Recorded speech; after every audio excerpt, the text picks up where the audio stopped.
The city was a living wound, pulsing with the kind of sickness that couldn't be cured by laws or leaders.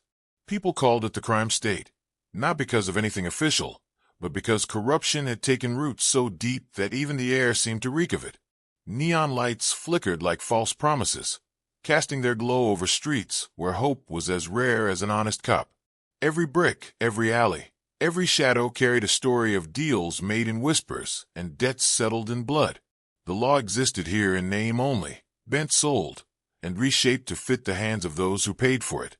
The rich bought protection, the poor bought silence, and everyone in between learned to keep their heads down. Jack Rourke had once believed in the badge he carried. Back then, he thought being a detective meant something. But years in the crime state taught him that the badge was nothing more than a license to look the other way, to take a cut, to survive. He had survived by playing along, by knowing when to push and when to back off. But all of that started to crumble the day they found the girl, 16 years old, her body left in an abandoned subway tunnel like she'd never mattered. The official report was a formality. No suspects, no motive, no leads. Jack knew better. He knew why no one wanted the case. The trail didn't just lead to gangland. It ran straight into the offices of men who smiled for campaign posters and toasted each other in glass towers. The city was on edge. The Black Spires controlled the docks, their men armed with rusted chains, hooks, and the kind of brutality that came from being born into violence. They fought tooth and nail with the Iron Dogs, a militia with stolen military hardware and no moral leash.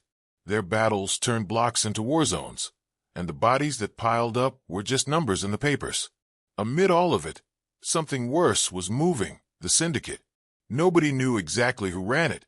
There were whispers of a faceless council, of deals struck in silence and debts collected in ways no one lived to talk about.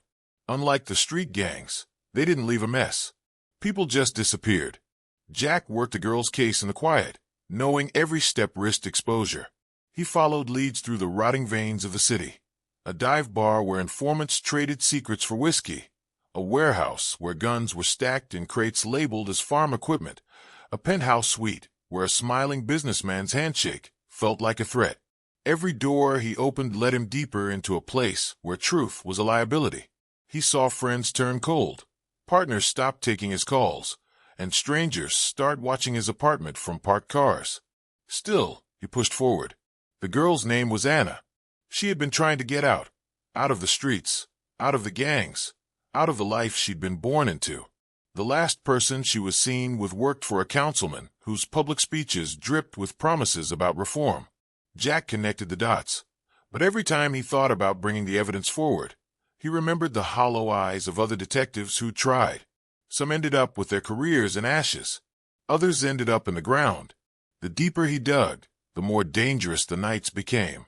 He had to change his routines, keep a hand near the gun at his hip, and sleep in shifts. One night, 2 Iron Dogs tried to corner him in a parking lot. He left one bleeding on the pavement and the other running. That was when he knew. He wasn't just on the trail of a killer anymore. He was on the wrong side of everyone with power in the crime state. But he also knew something else. The city didn't have heroes. It didn't have saviors.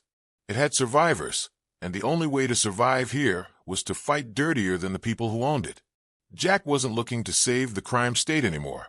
He was going to break it, piece by piece, until the men who thought they were untouchable felt the same fear they'd built their empire on. And he knew the first name on his list.